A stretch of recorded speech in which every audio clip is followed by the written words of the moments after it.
Oh, well, hello, yeah, well, hello again, yes. I'd heard people speaking in the past about how the ex-Jehovah's Witness community can be a little bit nasty at times and there's a lot of infighting, but because I don't do Reddit and I don't bother looking at any other blogs or the numerous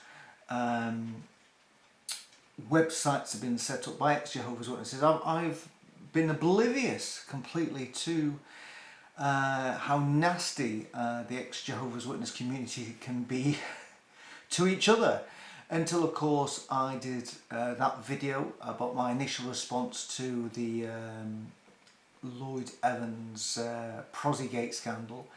And then the next thing is I too have become somebody who's then ended up being attacked by Lloyd's keyboard warrior cult followers, and some of the things that have been sent my way, just even this morning again, somebody else saying that the vibes that they get from me is that I'm somebody who hates the LGBTQ plus whatever it is now community, and I'm probably somebody who uses the N-word as well. Because that's the vibes that they get off me. It's a bit odd, and I did explain to this person, well, within the band that I'm in, you know, the person who's guested on many songs, Michelle, is actually a lesbian, and I went to her engagement party to her partner. And I have many gay friends who are on my Facebook. And no, that's the N-word's not a word that I've ever used and I ever want to use. It's just pretty poor, really.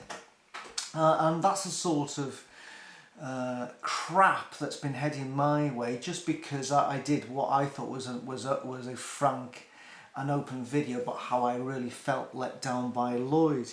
And yet, for some reason, for doing that, you know, I'm somehow worse than him. You know, somebody's actually said last video, you did it in the dark. I want to really see your face to see if I can recognise you, to see whether...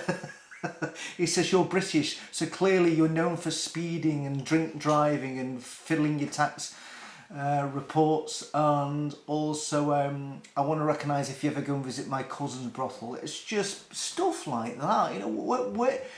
Who are these people? Why even say that? You know, it's just really awful. And then of course you have the Lloyd apologist by saying what he does in his private life is completely up to him. It's absolutely none of your business. Stop poking your nose into it, which I disagree with completely. People saying I'm just jealous of his success because he's got over 100,000 subscribers and I've got one, and things like that. So other people saying, oh, why don't you become the new Lloyd Evans? Well, I just want to address some of those things. And obviously, since I did the last video, there's been more revelations that have been leaked, and I want to just discuss a few of those things as well. But the end of the day is, and somebody put up something in one of the comments in relation to the disappointment with Lloyd. They put it this way. They said, it says, I'm extremely disappointed that he turned out to be a hypocrite. He painted himself as an advocate for sexual abuse victims while sneaking off to Thailand to partake in unregulated prostitution. And this is the problem that I have more than anything. Because somebody else says, how can you compare him to people who are in control of the Jehovah's Witness movement? He's only a blogger. He isn't just a blogger. He was involved in the independent inquiry into sexual abuse religious organisations and settings held in the UK. And when the report got released, and I don't know what input he had on this, but he said they hadn't gone far enough. But when that was released, that's when Lloyd's face appeared all over mainstream TV, terrestrial TV and digital TV. He was all over it, watched by millions of people in this country, and I'm pretty sure that you can pick up the BBC World Service in places like Thailand, for instance. And when it comes down to it, Lloyd is the recognisable face of Jehovah's Witness activism, and also somebody who stands up for trying to uncover how witnesses are being exploited, especially ones that have been exploited sexually and then covered up. So that's the point more than anything else. Yeah, it really is.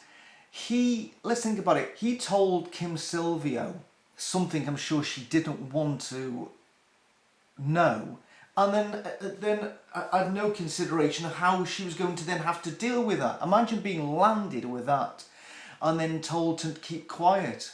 She put herself in a really horrible place, and in the end, he should be thankful that she did what she did, and I'll explain why. It's because Lloyd, as I said before, is the face, and he is an influencer, if you want to put it that way.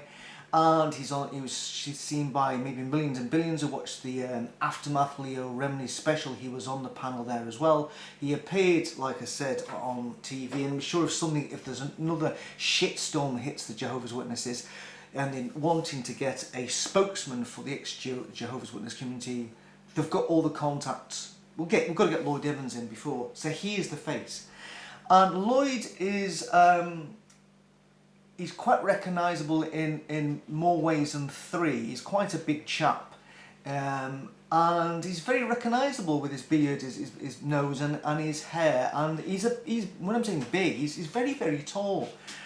And it would have been a matter of time before somebody somewhere recognised Lloyd Evans, because he is over 100,000 subscribers. His videos have been watched by millions, and millions have watched him on the TV. At some point, sometime in the future, somebody would have recognised him. In fact, there's a photo just come out, which I'm not going to put here, of a picture of him in Phuket or Phuket, in this road which has all the women in it. I think it's called Bangor Road, I'm not too sure. And another point is, somebody else said to me, you seem to know an awful lot about Thailand. Are you sure you haven't been there using prostitutes? I know an awful lot about the moon, but I've not been there either. So no, I've never been to Thailand, I've never used prostitutes. And there's a picture come up of Lloyd. Sorry, this is my dog. Hold on. And he's lost his ball, haven't you, Dougal? So anyway, you're going out. Good boy, you stay there. Sorry about that. And there's a picture on one of these. Now he's scratching the door. There's a picture of Lloyd, which apparently his wife got hold of. Lloyd must have taken this, I can imagine. Then his wife copied it from his phone, and then his wife gave it to somebody else, and she's leaked the picture. It's getting... So I don't... There's something strange going on here, and the picture of it is of Lloyd and a Thai girl, and then he's then had to come out on his Facebook post and say, oh, by the way, that girl in that picture is over 20 and she's not a sex worker. Oh, it's getting worse and worse, and clearly he is in this bar, and you can see that the lap dancing poles in the background. This comes back to the fact that I'm saying at some point Lloyd would have been discovered. Somebody somewhere, because if somebody else had put on one of my comments, you know nothing about Thailand, all the prostitutes over there, 31. And somebody else put on, well, he went, and Lloyd himself said, you know, if I wanted to exploit the sex industry, I would have gone to Bangkok, not to Phuket. Well, all you have to do is go into YouTube and put in Phuket nightlife, and you will see what goes on there, and it is really, really sleazy. And you see people, you see row upon row of all these women who, maybe they are 20, I don't know, but they're definitely not over 31. They all look like very young girls. You can't tell how old they are. Maybe they are 20, I don't really know. And clearly Lloyd has been in there. It's full of white men, full of white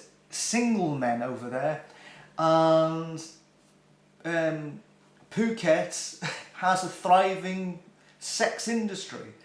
And for Lloyd to say he was only going to go over to Phuket to do a bit of diving is a joke. The only diving, scuba diving, the only diving he seemed to be done, he completed over there was muff diving. And I don't know about scuba diving at all. Yet now there's a photo out there, and people have took, have photoshopped this picture, and anyway, I don't want to. I'm not showing you here because it's that sort of people if they want to go down there. But anyway, there's a picture out there of Lloyd, which apparently his wife got hold of.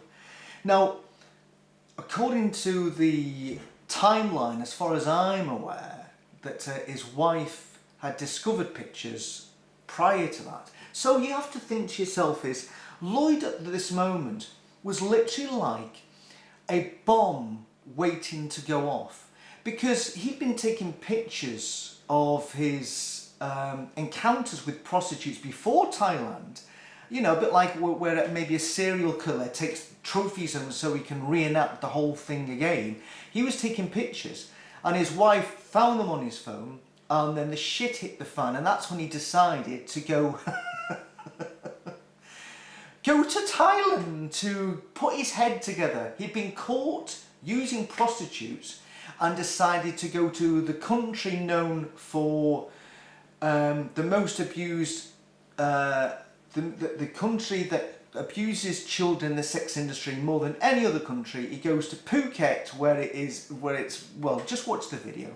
He decides to go there. Honestly, in reflection, I think if you're going to go somewhere to get your head together, somewhere to sort out your life because it had gone tits up, I would have chose a bothy in Scotland, a wee cottage in Scotland, where the only temptation that you may have is the sheep. I don't know. But that's what I would have done. But bizarrely, he flies to Thailand. Absolutely bizarre. And at some point, he would have been recognised. At some point in the future, he would have been spotted, and there would have been footage of him taken, chatting, because there's loads of footage if you watch these videos of guys trying to, acquire the services of these young girls. And there would be footage, he would have been recognised, somebody would have said, isn't that the guy who does that ex-Jehovah's Witnesses, what's his name, Floyd Bevans, what's his name? Isn't that him? Put it up, oh no, it's Lloyd Evans, and then leaked it all over YouTube, and then that would be it over.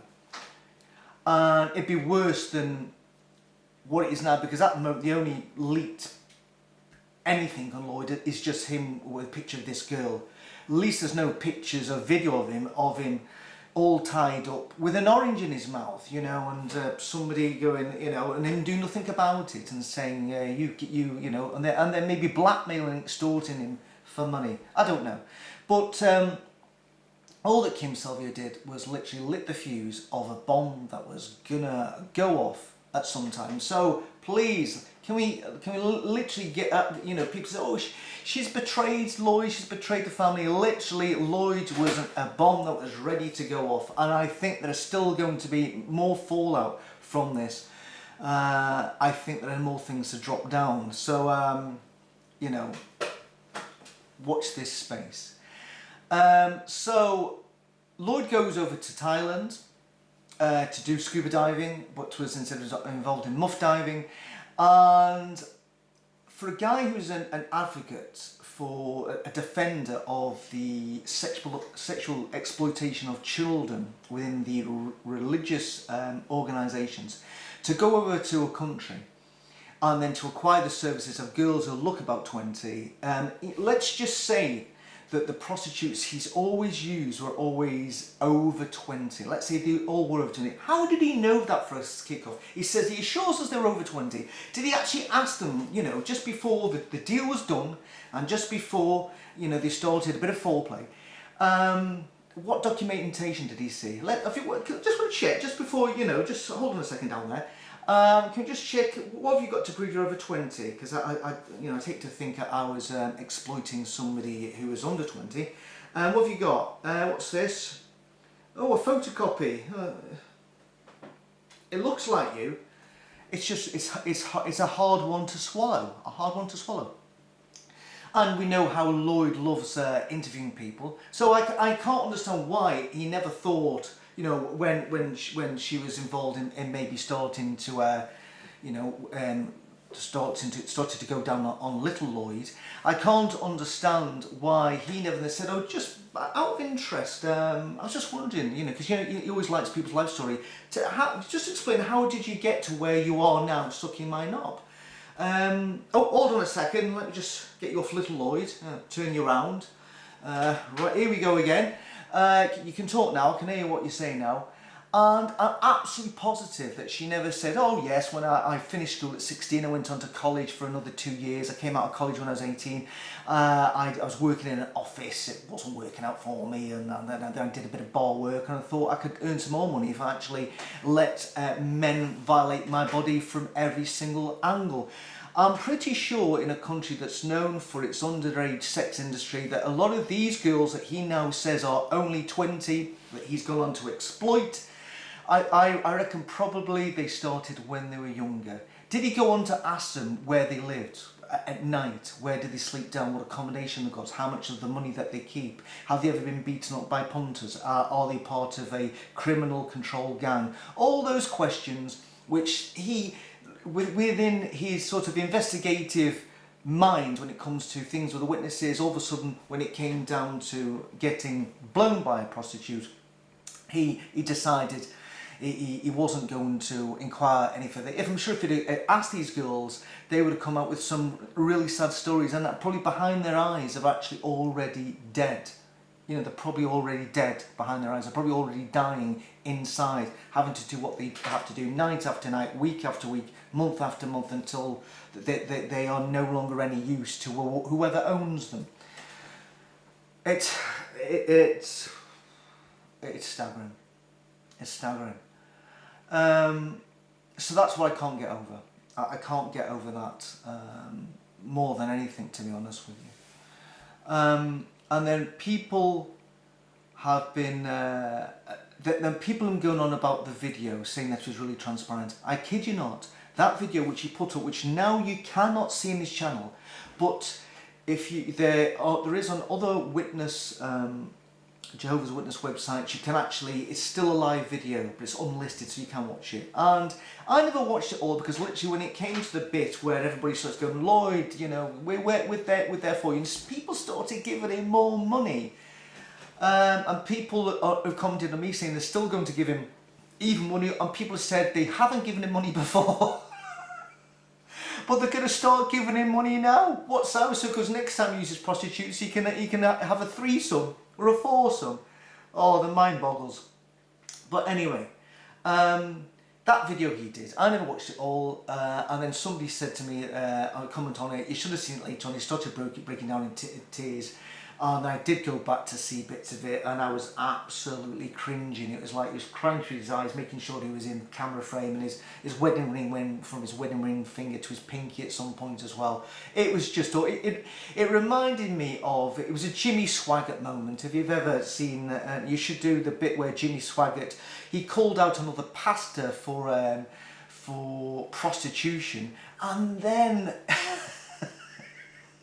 the other pastor he called for prostitution found out that Jimmy Swaggart had been using prostitutes.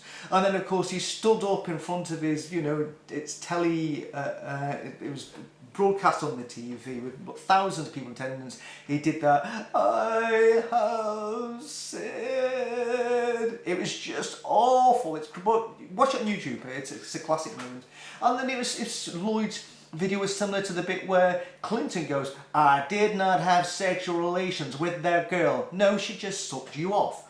Bizarre. And then the other one that really recently is the Prince Andrew video where he goes, oh, that photo, I don't remember that being taken at all. Is that me? Just, oh my God, just own it, just own up. But, so Lloyd, let's examine the 4 things that Lloyd blames, because he's been shown up as a complete narcissist at this time, that Lloyd blames for him being in the predicament he finds himself in. Number 1 is Jehovah's Witnesses, because of his repressed upbringing as a witness, and that he wasn't able to sow as many wild oats as he should have, and he wasn't able to crack one off with a free conscience when he was in his youth.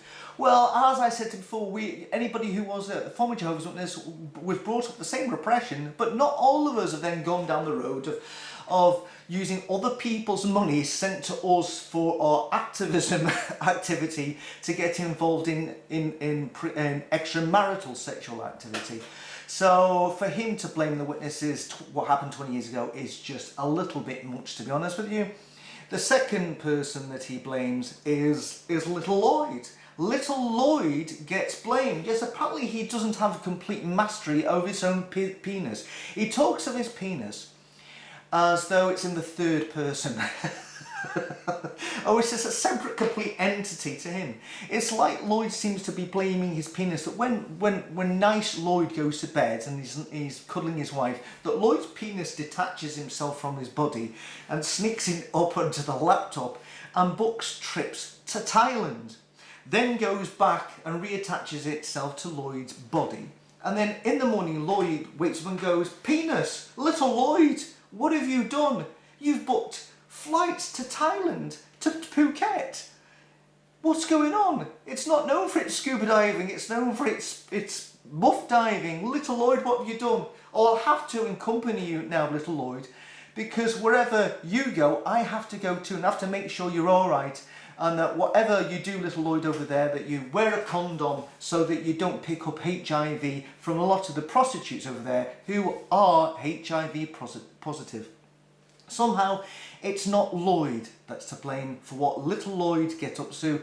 Apparently, Big Lloyd and Little Lloyd are two separate entities. Little Lloyd maybe has his own Facebook page and his own YouTube channel, The Further Adventures of Little Lloyd. It's unbelievable. The third person to blame is his wife. He started off that video saying, my wife, she was doing further education college, something, I'm not too sure. And he says, "I'm doing this for you." My wife says that she doesn't want to be mentioned. Well, you've just already done it. And he goes on to mention his wife several times. This is a guy who said he wasn't going to mention his wife. And basically, he comes out to say that his wife is not satisfying him sexually enough. And I don't really want to go down the road of what Lloyd would like to get from his wife, that his wife is not supplying. Let's not go down there, because it's a whole can of worms which we don't really want to open. But he blames his wife for not providing the service to him sexually that he and little Lloyd expect. And the fourth person to blame, of course, is King Silvio for revealing the information in the first place anyway, despite the fact that his wife had caught him out, and that sometime in the future he would have literally been exposed by being exposed. Yeah, everybody's to blame apart from Lloyd. It's just... I've said this before, this is another bad thing about it. I wish he'd owned it ages ago. But no, he decided not to own it, and he's blaming everybody bar himself. And that's why people go, "Oh, Lloyd, Paul Lloyd, Lloyd this and Lloyd the other." I'm thinking, man up, just, how can you defend the indefensible? So that's my take on Lloyd and those events. And there are further things coming out now, I believe, and I think more shit is going to hit the fan. I just want to deal with this thing that people have been saying, that I am jealous of Lloyd and his success, that maybe that I will disappear once this is all over and Lloyd's back to his activism and his prostitutes. I hope not. I really hope that neither of those things ever happen again. And people have said that, oh, maybe you should be the next Lloyd Evans. And then even people have said that because people have said you are so jealous of his success. Well, I tell you what, if being successful ends with you being in the place that Lloyd Evans is now, allegedly he was suicidal, with his marriage in tatters, with literally thousands of people feeling let down, and his reputation finished. Give me failure every time. Literally, give me failure every single time. I'll take failure every time. If being successful finds you where Lloyd is at the moment. People don't understand why I do the channel that I do and why I do it for. I'll explain this to you because people seem to have missed why I do what I do. I do these videos for me more than anybody else. It's cathartic to me. It's like me on the therapist's couch without having to pay a therapist. I do it for me. And if anybody else watches them and benefits from them and says, oh, I agree or I don't agree, or if it helps me, all good and well. I don't know if you know the story, but I'll explain it very, very briefly. But I left the witnesses way before there was the John Cedars or the Lloyd Evans channel. And can I just say about one thing about Lloyd's channel is that people have said to me, you've always had it in for him. I haven't. If that's the case, why would I have done a supportive video for Lloyd when his first video came out? And that video is on my website. I'm a bit embarrassed now because I feel a bit of a fool, but it's there. And even Lloyd thanked me for my support. So sorry if you're going to say that I've always had it in for Lloyd, or I was waiting for him to fall, as many other people in the Jehovah's Witnesses community obviously have been. You can be no further from the truth. And when I left the witnesses, and I left the witnesses for the reason that I no longer believed that it was the truth. And my leaving was a lot different to a lot of other people at the time, because most people I left because they didn't like the elder and some elders in the congregation. They didn't like the presiding overseer. I'm not going back to the Kingdom Hall until that person's off. And they fell away and never came back. Or people left because they wanted to leave a lifestyle which was against the Jehovah's Witness code. Very few people I knew left, and some people left to join another religion. But very few people that I knew, and I can't remember anybody, who left the witnesses because they just realised that it was no longer the truth, that the governing body could not be guided by God. And that's why I left. After the changing of the generation thought, the overlapping generations, I knew the game was up. And it was the hardest thing I ever had to do, and I did it, and I knew that I could no longer go to the Kingdom Hall. And this was in about the year 2000. I decided, I think it was New Year's Eve 1999, my son was 6 months old, or whatever it was at the time, 7 months old. I decided I can't go back, that was me finished. I never went back to one meeting. I think I went to a guilt-tripping memorial in 2000, but that was it. And when I left, there was no support. There was no, Facebook didn't exist, YouTube didn't exist. Lloyd was still pioneering, pioneer school at the time in 2000 maybe. I don't know what he was doing. And I left, and there was nothing. There was nothing for me at all. And I fell into depression because I thought all the Jehovah's Witnesses, because I wasn't disfellowshipped or disassociating myself, that they were still keeping social contact with me and my family. Oh, how wrong I was. That didn't happen at all. And I was left cast adrift with nobody to talk to. And if you've ever tried to talk to somebody who isn't a Jehovah's Witness to explain what it's like being a Jehovah's Witness, they don't get it. I tried it with work colleagues, and hey-ho, they just couldn't understand it. And they still believed in God, still believed in the Bible. And I came at the whole thing not believing in God and the Bible at all. I came out of the organisation without any faith at all, and that still remains the case. And I did a video saying that's one of the worst things about leaving Jehovah's Witnesses, because I've come out having no faith at all, and I wish I still had the comfort of believing that when I die, that I go to a better place, that the relatives I know that have died of cancer and have whittled away to nothing, that when they die because they've been, led a not bad life, that they go to heaven. And now I don't believe that, and so it's a horrible place to find myself in, but that's the reality. I fell into depression, and it was only after I did the one thing that, as a Jehovah's Witness, that you would never ever do, is I went and ordered the book Crisis of Conscience. And when I read that book, and I think I consumed it in 2 days, everything I thought made sense. It made sense that the person who was leading the organisation at the time depending what they thought went, whether new doctrines were brought in or old doctrines were changed. And that's when I confirmed to me it was a man-made organisation. I knew it. I always knew it. But Crisis of Conscience confirmed it. I also got Ray France's second book, I think it's called Christian Freedom, blah, blah, blah, blah. But I never read that. Well, I started to read it, but Ray France came out of it still believing in God, Jesus and the Bible, and it was mostly about arguing points of scripture, and I wasn't interested, so that was it. And I felt a lot better about that. I felt a lot better about it.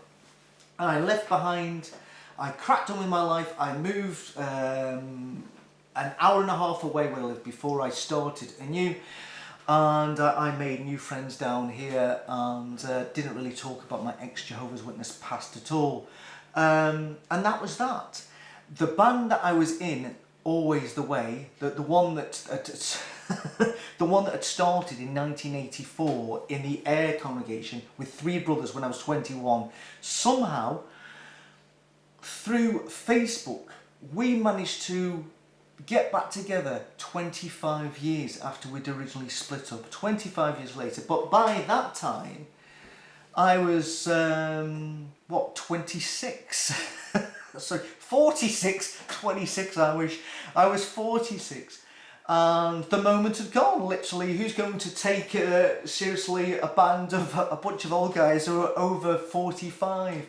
And you know, when you're young and you're 21 and you're not married and you've music in your heart and you've got a lot to give, you think you can conquer the world, do Glastonbury, and to have that shut down by the elders and then 25 years later to try and recapture it, it isn't going to really happen. And that was that's the biggest thing with me, with Jehovah's Witness. That's the resentment I feel because of really affecting my musical career. And this is the same for anybody who is a Jehovah's Witness who's ever had any artistic skill or any skill at all, that the Jehovah's Witnesses just absolutely destroy that in you. They say, no, the most important thing that you can do is stand on street corners and not talk to anybody. That's what you should be doing. You know, you shouldn't be going out writing songs about, you know, the paradise or the brothers or whatever. You know, that's wrong. You shouldn't be doing that. And it destroyed it for me, and I felt guilty then in writing songs about being a witness for the remainder of my time being a witness. I never ever did another one after that, and I was then forced to just like do like cover versions for other people when I knew that, you know, that I was a songwriter as well as the other people that were in the band, but it had been destroyed. And we came back 25 years later, and when we came back together 25 years in whenever it was, 2009 I think it was, and around about that time there started to be an ex-Jehovah's Witness community, and I was no way interested in it whatever. And you know, I'd started loading up videos of the band playing live in Always the Way, playing live in some famous Glasgow venues, because we were trying to capture what we should have been doing 25 years before. And we played King Tut's, and the audience were all the audience were younger than the bass I was playing. They were all like 18 and 19, and I bought my bass in 1980. And I just thought, you know, we were just like the support band. We'll put the old guys on first. But anyway, so I uploaded videos.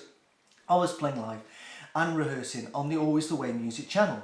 Then all of a sudden, somehow, I saw a Lloyd Evans video on it when he was John Cedars about 4 years ago, and that sort of changed my life. All of a sudden, here's a guy on about his Jehovah's Witness upbringing, explaining that he came out of it and he was an atheist. And I thought to myself, my God, this guy's exactly the same as me. And that's at that point I thought, I want to now tell my story of the 28 years I was a Jehovah's Witness. And I uploaded that on the Always the Way music channel. I think it's you know, about 10,000 views or whatever. And I did it for me. I just wanted to lay it bare and say, this is it. And shortly afterwards, I did another video as well on about what had happened to me as a Jehovah's Witness in relation to me and music. And I thought it was a horrible, horrible story. And it ended up to me having a nervous breakdown one night because how I was being treated and viewed, just because I liked I liked to write music and I liked a band called Joy Division. And it was terrible. It was just destroyed me. completely destroyed me. And yet, because they were elders, you put up with the shit because they were there as God's representatives. You know, I put up with them because I thought I was doing the right thing in God's eyes, even though I disagreed with it, everything my body disagreed with their decision. And so I did a video on that as well.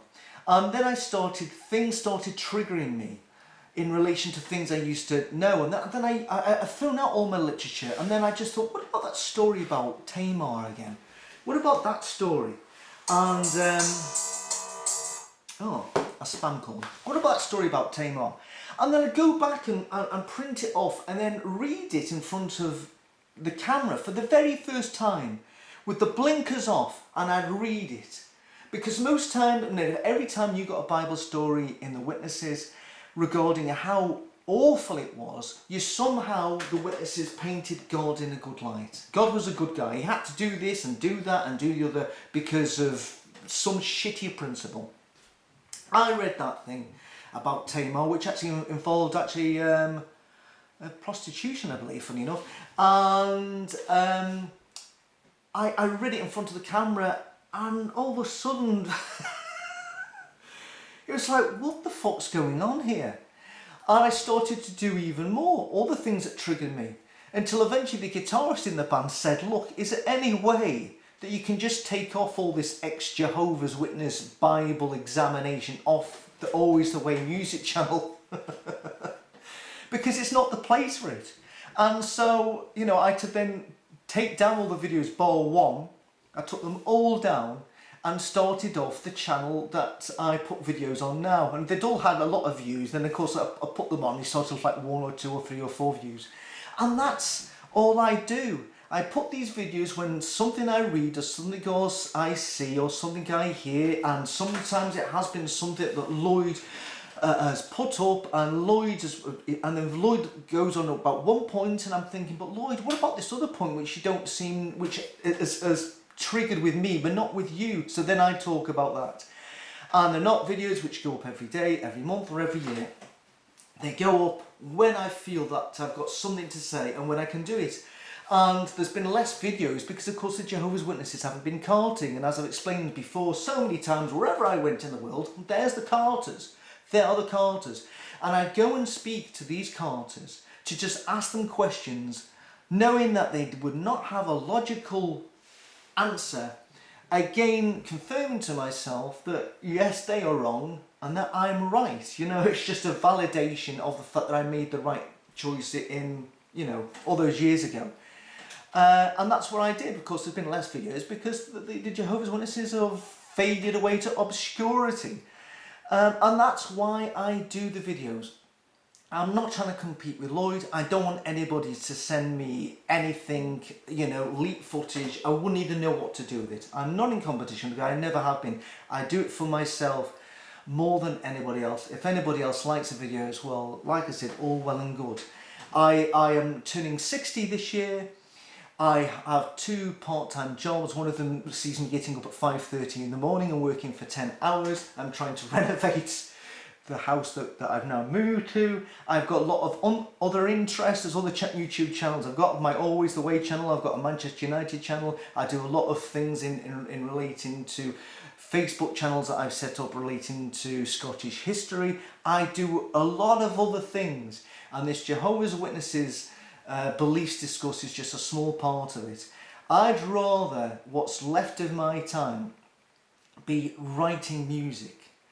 And I'm doing that because I believe that, you know, that the good thing about the music is that there's many of the songs that I've written on me trying to understand what happened to me as a witness. Truth Was Lies, The New System, Heaven, She Is Shunned. There's 2 more. I think there's a couple on this site. The others are on the Always the Way music site. And I do that because I'm trying to exercise these witnessy demons and this thing that I feel, yes, I do have a chip on my shoulder. Yes, I do feel that I wasted my life. Yes, I do feel betrayed. Yes, I do feel that I lost the opportunity I had. So I'm trying to make up with that. And the other songwriter in the band, 90% of his songs are about what happened to him as a married pioneering elder who fell in love with a pioneering sister and ran off with her, and the subsequent fallout, the split from his wife, the split from this pioneering sister, the judicial committee being disfellowshipped, his family rejecting him and having no one. And 90% of his songs about that. And this is how, at least if you're an artist, or if you're a musician or whatever it is, at least you can turn a negative into a positive. At least you can actually then try and formulate how your inner feelings by putting them into song. And some of his songs are absolutely, some of them are heartbreaking when you actually listen to the words. And the music's good as well. And I play bass on them, well, some of them. But that's what I want to do. So that is it. This is just to explain why I do this channel, what's it all about, why I will continue to do stuff. This is the last thing I want to ever talk about Lloyd Evans. Honestly, as I've said before, I hope that he seeks the therapy he gets. I hope he can patch up his marriage. And I don't think the activism that he does either benefits him or his marriage or his mental health. And the only reason why I said that he needs to come off is because I don't think it's any good for him. And as just somebody who doesn't want somebody else to suffer, that's why he needs to stop. Not because I want to take over the mantles of Lloyd Evans. I don't. I just want to be known as the guy who writes songs in Always the Way, and that sometime, hopefully sometime soon, somebody famous will actually listen to one of our songs and say, love the song, the guy can't really sing, but I'm going to cover this version and make me some money so I don't have to get up at 5:30 in the morning. But that's all I have to say. Please, no more of the silly comments, because enough's enough. Let's just put this one to bed right now. And I wish you all a long and healthy and happy life. And maybe see you another time soon. Cheerio, bye-bye.